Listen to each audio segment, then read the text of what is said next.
Okay, so bit of a disclaimer at the beginning of the video. I put a poll out on my community tab asking you guys whether you would like to see a review of the Mezco Batman or how to pose video of the Mezco Batman. I'll put the results right here. Clearly how to pose won, but by the time I went to go film the video, it was review that had more votes, so that's what I filmed. But you guys clearly voted for how to pose, so I will be filming that for you guys, so stay tuned for that. It is gonna be a little bit down the road though, because I just got this guy in and I want to talk about him. So I'm gonna do the unboxing and review on this, and then I will get on that how to pose video for you guys. So again, stay tuned for that. Welcome back to Riley's Collection. I'm Riley, and today we're taking a look at the Mezco 112th Collective 1989 movie Batman.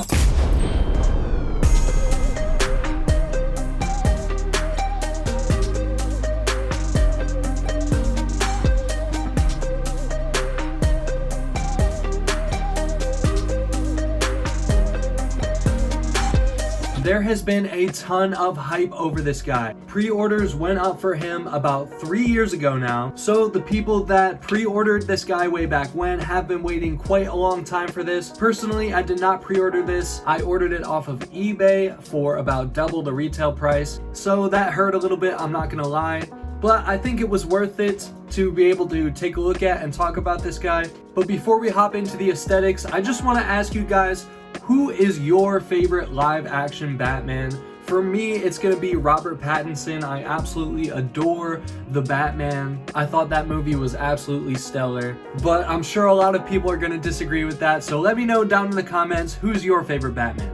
So here we have our Batman on the rotating base here, looking absolutely gorgeous. Mezco always does a fantastic job bringing these characters to life and just making the costumes look really, really good. You might be able to tell though, the bodysuit looks a little bit gray. That's because of the powder that Mezco put on the figure for shipping, supposedly supposed to protect it. I'm not sure about all that. My guess is that it's probably to ensure the longevity of the rubber bodysuit, because a lot of people are going to be leaving it in the packaging for years to come. It can be removed. Mezco said to use a microfiber cleaning cloth and some water to clean that off, or it'll just come off over time. I think I'm just gonna let mine come off over time because I already feel like the grayness has kind of started to fade away a little bit. So I think I'm okay with that as is for now. All of the Michael Keaton head sculpts for this guy look absolutely fantastic, and I'll show off all the head sculpts more in depth later on once we get into the accessories. As you can see, the cape is made out of like a pleather material,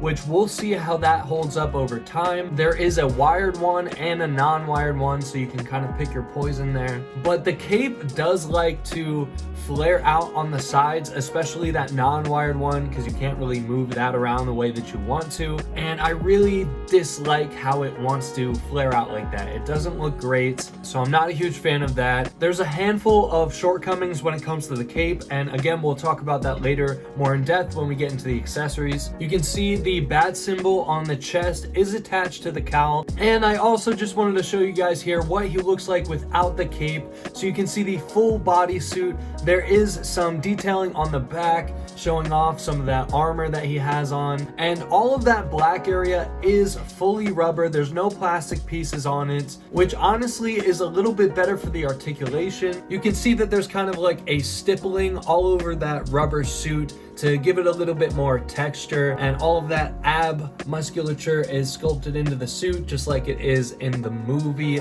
You can see his belt there looking really nice. There's not really any detail painted on the belt. It's kind of just a solid yellow. I guess there is some little black lines on the center of the belt, but other than that, it's just a flat yellow. And I also wanted to point out the boots there looking really good as well. The only thing missing is the little Nike logo on there, which he did have in the films because Michael Keaton really wanted to have comfortable shoes while filming the movie, and so they opted for Nikes on the Batman suit. So that's a little bit of fun Batman trivia if you guys didn't know that little fun fact. The proportions on this figure look really good. I really love how the musculature on the arms is really defined. It really does look like a human bicep, which I know is kind of a weird thing to point out there. It's like, oh my god, look at how real the arms are, but it just looks really good. And yeah, overall, I just really dig the aesthetics of this guy. guy, and I think he came out really nice looking.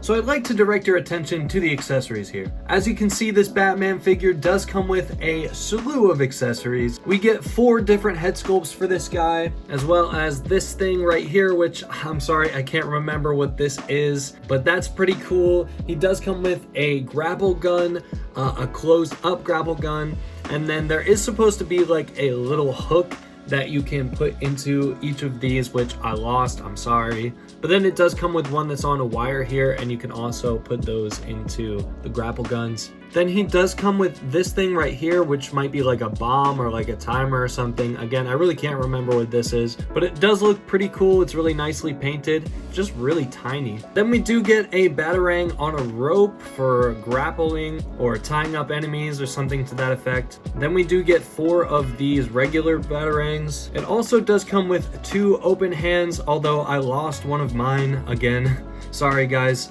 I tend to lose a lot of accessories when I'm unboxing my figures. Then you do get 2 gripping hands for that little silver piece, the bomb or the timer or whatever that is. So you can hold on to that with this hand. And then you do get 2 Batarang holding hands right there.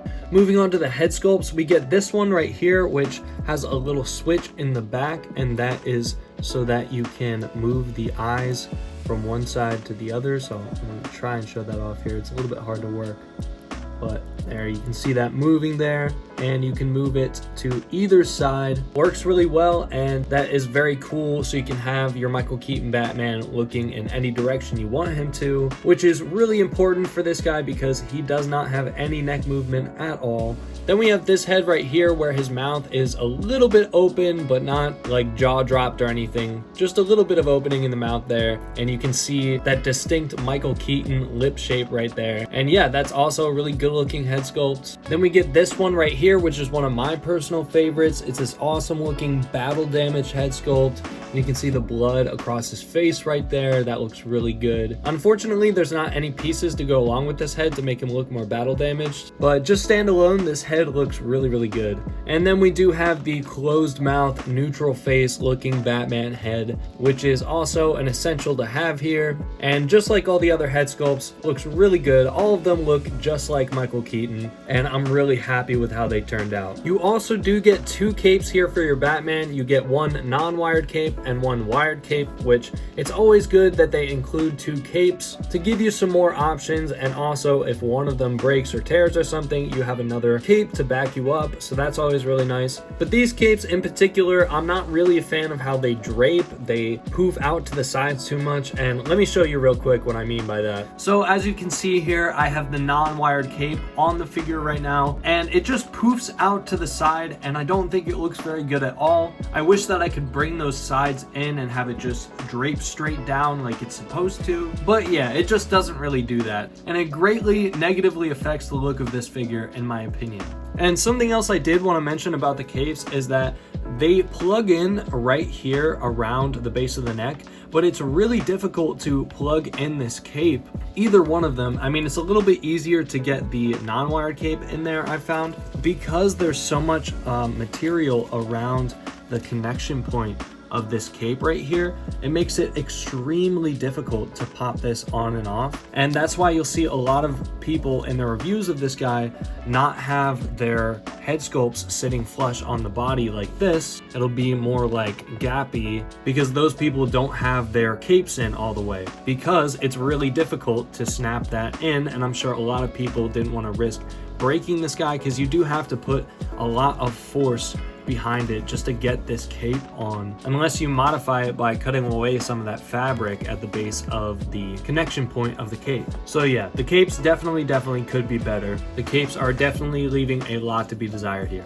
Then the figure also does come with this dynamic display stand with a little bat symbol on it, although they put the port where the arm plugs into on the side of the bat rather than like here or here, and it just really bothers me. Why would you put it there? That just doesn't make a lot of sense to me. But you also do get this little part right here so that you can have a little foot peg in there instead of a giant display arm if that's what you want to do. But personally, I think these Mezco display arms are really nice. They're screwed together really well, and they're really great at holding up all kinds of different action figures. And one more thing I almost forgot, this Batman does come with this tiny little shuriken here. I don't really remember him using this in the movie, but he does have it, and if that's something that you want, you do get it here. Okay, so now let's talk about the articulation of this Michael Keaton Batman right here. So we don't get any movement at the head because this is all one sculpted piece, so we don't get any rotation, no up and down, no nothing. It is just on a magnet right there, so it's not even really a joint. So yeah, again, no movement at the neck or at the head. At the shoulder, it does move out all the way up to there, so much greater than 90 degrees. I'm not sure if you want to push it that far. I would advise being very careful with this guy because he is an entirely rubber suit, and then he has a metal frame on the inside to make him articulate. So you definitely don't want to break this outer suit here, so just be very careful.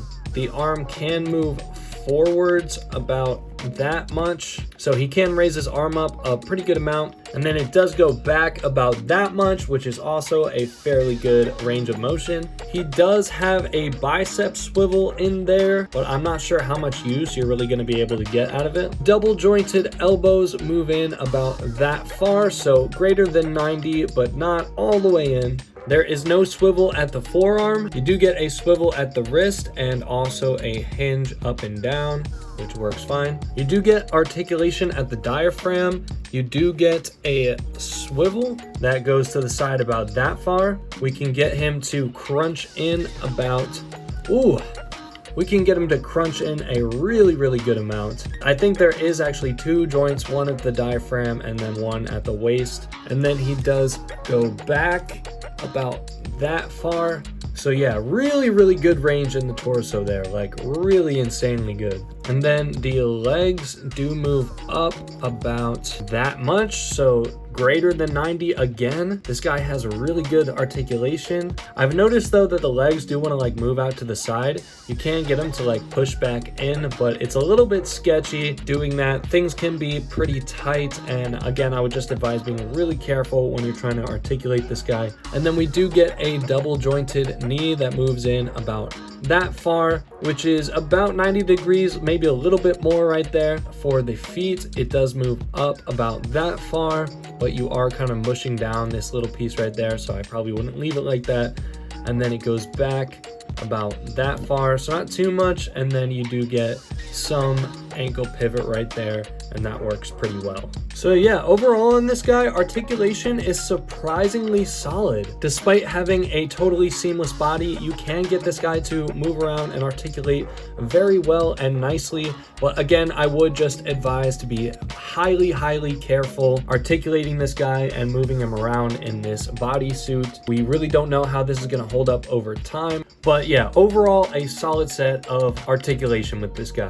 For some scale comparisons here, we do have the only two other Batman in my collection, being the Mafex Hush Batman on the right and the McFarlane Page Punchers Batman on the left. The Mafex and the Mezco Batman scale pretty nicely together, so if you wanted to have them teaming up, you absolutely could. And then the McFarlane one is a little bit bigger, but honestly, you could probably fudge him in too if you really wanted to. So this is a nice little comparison between competing lines, Mafex, Mezco, McFarlane, and I'm sure every single one of you is gonna have a favorite. Personally, I think I like that Mafex Hush Batman the best. And here is our Mezco Batman next to some other superhero movie related figures. We have the SH Figuarts Friendly Neighborhood Spider-Man on the right and the Marvel Legends Mark III Iron Man on the left. And I think all three of these could work really well together. Yeah, maybe Keaton is a little bit too tall compared to Toby, but I definitely think you can make it work. And one more thing I wanted to show off here is the NECA 1990 Ninja Turtles movie Michelangelo next to our Mezco Batman here. And yeah, I think this is really fun having our 89 Batman next to our 1990 Ninja Turtle. And I definitely think that there's a lot of fun to be had here with this combination. And I think they do scale really nicely together. So what what's the verdict on this Mezco Batman?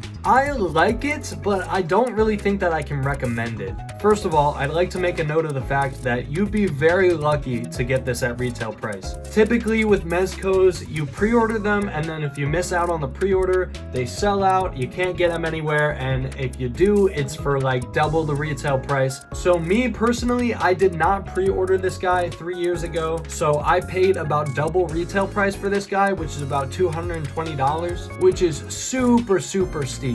And while there's a lot of really good things going for this guy, he is so far from perfect. The cape aggravates me to no end. I don't know if I conveyed that really well earlier, but the cape is absolutely a pain in the ass to get on and off, and it really shouldn't be that way. It turns what is and should be a really fun figure into a hassle to mess around with, because you don't want to knock off the head and then have the cape pop off, because then you're going to spend the next 10 minutes trying to get it back on. And so it kind of creates this thing where it's like, well, I don't really want to touch it. I want to get it posed, put it up on the shelf, and then never touch it, because I don't want to have to sit there and fiddle with it. Also, we don't know how the rubber bodysuit is going to hold up over time, if that's going to start cracking or anything like that. So it makes me really nervous about moving it around, which is also kind of a bummer. But he does look really good, and he does have great articulation. The likenesses on the head sculpts are awesome. He comes with a ton of great accessories, so you do get a really well-rounded package here. But the capes being a hassle to get on and off is a huge problem, and the fact that this figure might be a ticking time bomb of damage waiting to happen, those two things just really put a huge damper on this release for me. I would say if you really like Keaton Batman and you want the absolute best version of Keaton Batman in the 1/12 scale on your shelf, then this is definitely the one to go for. But if that's not the case for you, if you don't absolutely have to have the best version of Keaton Batman, I would say go with the McFarlane Toys version, the one that just came out for the Flash movie. Yes, it's not really the original Keaton suit, but it's kind of a close approximation, and that one you're going to be able to get for 25 bucks as opposed to 220 bucks. So if you didn't pre-order this already, I'd say it's probably not worth the pickup. I'd say you could probably pass on this one, but that's just my opinion. But with all that said, guys, I really hope you did enjoy the video. If you did, please hit that like button. It really does help this channel out. And if you haven't subscribed already, hit that subscribe button, because subscribing to this channel gives you lifetime virtual access to my collection. And I don't know about you, but that sounds like a pretty good deal to me. Alright guys, have a fantastic day, and I'll see you guys in the next one.